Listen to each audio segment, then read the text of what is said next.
Shalom, selamat pagi jemaat Tuhan. Berjumpa kembali dalam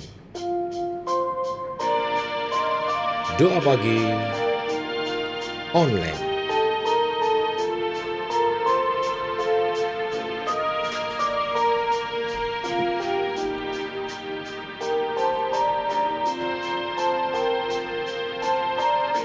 Mari kita pujikan pujian. Ku tak perlu khawatir terhadap apapun. Tangan-Mu yang penuh kasih menopangku tanpa henti. Ku tak perlu takut untuk melangkah maju. Hadirat-Mu yang berkuasa menjangkauku senantiasa, seperti tiang awan yang meneduhkan dari terik siang. Hatiku selalu tenang di dalam tangan-Mu Tuhan, seperti tiang api yang menerangi dari gelap malam. Kau menjagai hidupku dengan kebaikan-Mu.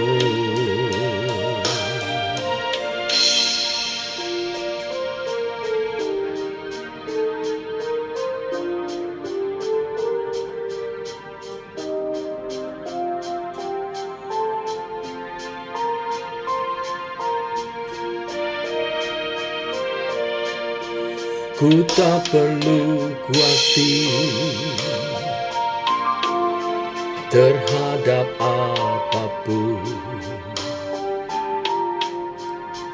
Tangan-Mu yang penuh kasih menopangku tanpa henti. Ku tak perlu takut untuk melangkah maju. Hadirat-Mu yang berkuasa menjagaku senantiasa, seperti tiang awan yang meneduhkan dari terik siang. Hatiku selalu tenang di dalam tangan-Mu Tuhan, seperti tiang api yang menerangi dari gelap malam. Kau menjagai hidupku dengan kebaikan-Mu, seperti tiang awan yang meneduhkan dari terik siang.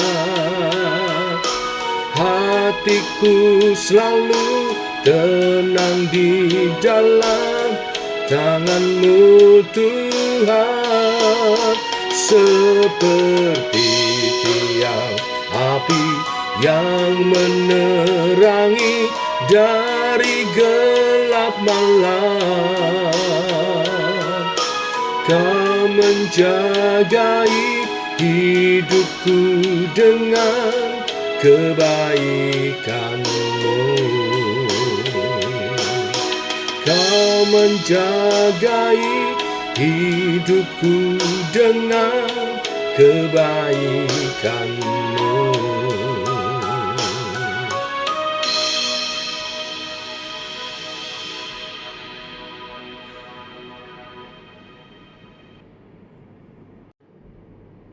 Demikian kami percaya, kami tidak perlu khawatir, tidak perlu takut, karena Engkau menjagai kami Tuhan. Sebagaimana Engkau menjagai bangsa Israel saat keluar dari tanah Mesir menuju tanah perjanjian dengan tiang awan dan tiang api. Mereka terjaga dari terik panas siang hari, dari kegelapan malam dan dinginnya malam. Demikian Engkau menjagai kami dalam pimpinan Allah Roh Kudus untuk selalu hidup dalam kebenaran-Mu. Teguhkan oleh kebenaran firman yang sebentar kami renungkan dalam nama Tuhan Yesus Kristus. Amin. Bapak Ibu, kita lanjutkan renungan firman pada pagi hari ini.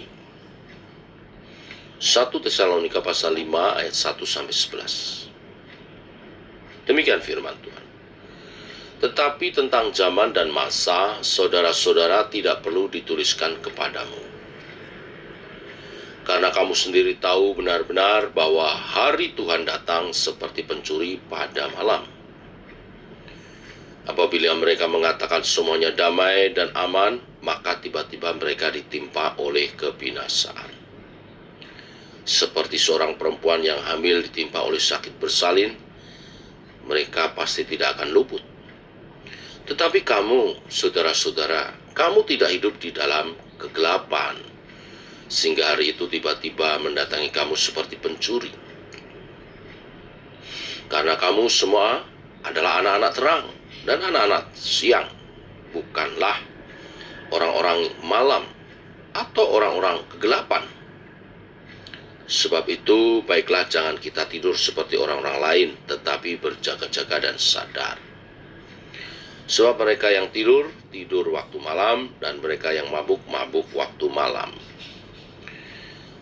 Tetapi kita yang adalah orang-orang siang, baiklah kita sadar, berbaju sirahkan iman dan kasih, dan berketopongkan pengharapan keselamatan. Karena Allah tidak menetapkan kita untuk ditimpa murka, tetapi untuk memperoleh keselamatan oleh Yesus Kristus Tuhan kita, yang sudah mati untuk kita, supaya entah kita berjaga-jaga, entah kita tidur, kita hidup bersama-sama dengan Dia. Karena itu nasihatilah seorang akan yang lain, dan saling membangunlah kamu seperti yang memang kamu lakukan.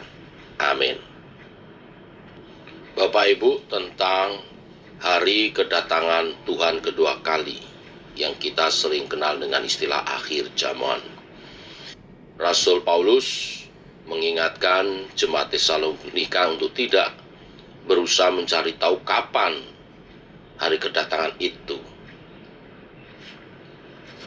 Hal ini berkaitan dengan perikop-perikop sebelumnya, Bapak Ibu, di mana Rasul Paulus juga berbicara tentang kematian orang percaya, ada pengharapan di dalamnya, karena kita akan dibangkitkan kembali bersama dengan Kristus saat Kristus datang kedua kali, dan akan memerintah bersama dengan Dia.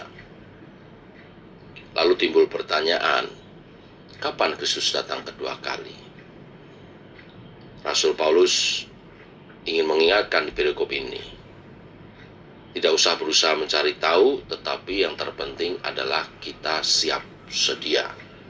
Mengapa?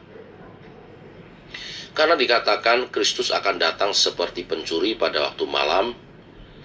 Seperti itulah Kristus akan tiba. Ini artinya Kristus akan datang secara tiba-tiba, tidak bisa diperkirakan waktunya.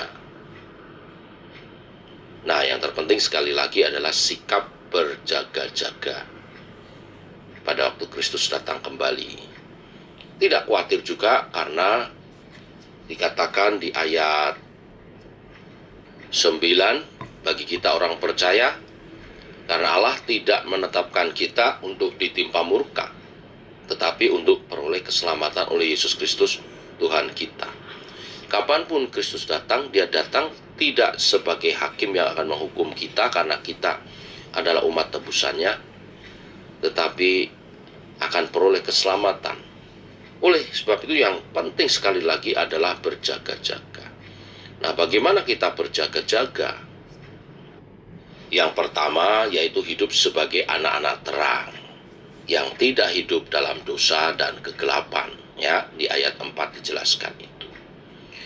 Anak-anak terang adalah mereka yang hidup dalam terang dan menerangi orang lain dengan perbuatan baik kita.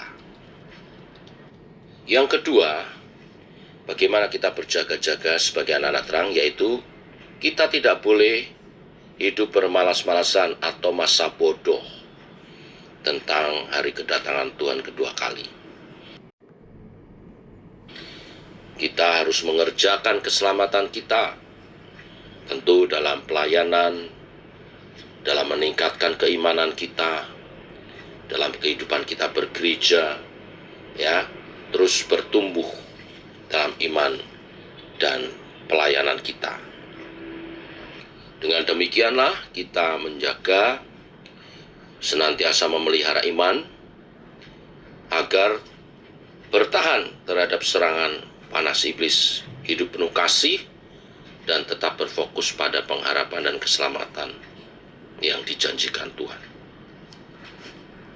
Dan yang ketiga, hal yang juga begitu penting, yaitu kita harus saling menasehati dan membangun agar siap menyambut kedatangan Kristus kembali. Nah, bagian yang ketiga ini adalah bagian kita berkomunitas. Komunitas Kristen, apa itu persekutuan doa, kita berdoa bersama, kita melayani bersama, adalah tujuannya untuk kita saling membangun di dalam Kristus. Juga saling menasehati, saling mengingatkan. Tentu dalam kasih mesra, penuh belas kasihan, ya, kelemah lembutan, sehingga tidak ada satupun yang terhilang satu dengan yang lain. Baiklah Bapak Ibu Saudara, mari kita saling membangun di dalam Tuhan. Selain kita berjaga-jaga secara pribadi, menjaga iman percaya kita dengan ketopong keselamatan, baju sirah iman, kita membangun diri bersama dalam komunitas kita, sehingga kita siap menyambut kedatangan Tuhan kedua kali. Amin. Mari kita berdoa. Bapa, kami mengucap syukur oleh kasih dan anugerah-Mu. Pagi hari ini kami bangun dalam keadaan sehat. Walau sebagian kami mungkin kelelahan karena aktivitas, karena menolong yang lain, karena pelayanan, Tuhan menyegarkan kembali. Terima kasih untuk hari yang baru hari ini. Bahkan Kau memberkati kami dengan kebenaran firman dalam rangka menyambut kedatangan Tuhan kedua kali. Kami tidak perlu khawatir tentang masa dan waktunya. Yang terpenting kami selalu siap siaga, yaitu dengan hidup sebagai anak-anak terang yang tidak lagi terikat dosa-dosa. Kami mengerjakan keselamatan kami dan bertumbuh bersama dalam komunitas, di dalam kasih yang saling membangun, saling menasihati, saling menguatkan. Dalam kasih untuk kami saling bertumbuh bersama-sama dalam menyambut Engkau siap datang kedua kali. Berkati umat-Mu, berkati Shema Church, di mana kami berkomunitas sebagai keluarga ilahi, bergereja bersama, melayani bersama, mengerjakan keselamatan kami, mempersiapkan diri sebagai umat yang kudus, yang siap menyambut kedatangan. Berkati gembala, berkati wakil gembala, berkati pengurus, menjalankan tugasnya dengan baik, membawa jiwa-jiwa bertumbuh, berbuah lebat bagi kemuliaan nama-Mu. Kirimkan juga Tuhan, ini kerinduan dan doa kami selalu, jiwa-jiwa baru untuk kami bina, untuk kami bersama-sama bertumbuh bersama sebagai gereja akhir zaman yang siap menyambut kedatangan Tuhan kedua kali. Berkati semua jemaat Tuhan dalam kelimpahan berkat-Mu, tidak ada yang berkekurangan, dalam kasih, dalam pengharapan, dan dalam iman. Berkati kota kami Jakarta, pemerintahan, Presiden Prabowo, wakilnya, Pak Gibran, staf menteri, TNI, Polri, semua badan-badan terkait yang mengelola negara ini dapat menjalankan tugasnya dengan baik. sehingga Indonesia 5 tahun ke depan menjadi lebih baik, lebih maju ekonominya, lebih tentram, damai keadaan situasinya, ada keharmonisan antar umat beragama. Kami saling bersaksi dan saling melayani sehingga Indonesia lebih baik dan kota Jakarta sebagai pusat pemerintahan juga menjadi lebih baik. Kami serahkan semua ke dalam tangan Tuhan. Bangsa negara kami Indonesia dalam pimpinan-Mu Tuhan. Pakai umat-Mu menjadi tiang-tiang doa menjaga negeri ini dalam rahmat Tuhan. Ini doa kami menyertai sepanjang hari ini perjalanan hidup kami bersama dengan Tuhan dalam nama Tuhan Yesus Kristus. Amin. Demikian saudara doa pagi kita. Selamat pagi. Shalom.